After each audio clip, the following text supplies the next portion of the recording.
Did you know that over 80 million people vape worldwide? Some say it's the perfect smoking alternative, while others claim it's a ticking time bomb for our lungs. But what if the truth is somewhere in between? Today we're diving deep into the science of vaping, what it really does to your body, the hidden risks, and whether it's actually better than smoking or just another health disaster waiting to unfold. A vape is a tiny chemical factory in your pocket. Unlike cigarettes which burn tobacco to create smoke, vapes work by heating a liquid, turning it into an aerosol that you inhale.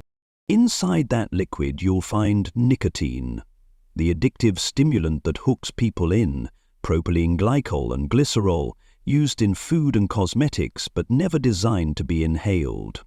Flavoring chemicals, some of which are perfectly safe, until they're heated. Sounds harmless? Not so fast.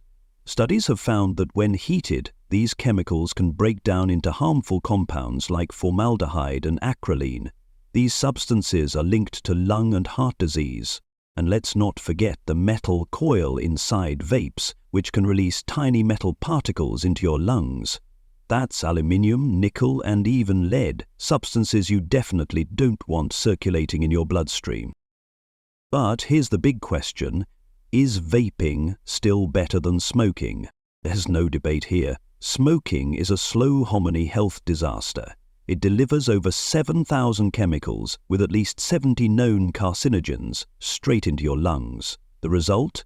Lung cancer, heart disease, stroke, emphysema, need we go on? Compared to that, vaping is clearly less harmful. Public Health England estimates that vaping is about 95% safer than smoking.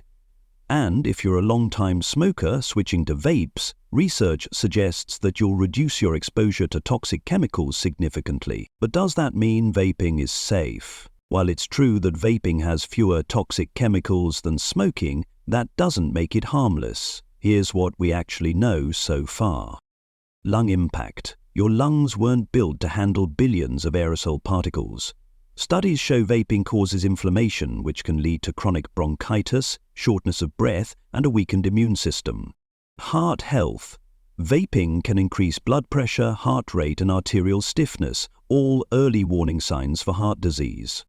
Nicotine addiction. Make no mistake, nicotine is one of the most addictive substances on Earth. And thanks to vapes, it's easier than ever to consume massive doses daily without even noticing. But here's the real kicker, we don't know the long-term effects yet. Cigarettes took decades to reveal their full health impact.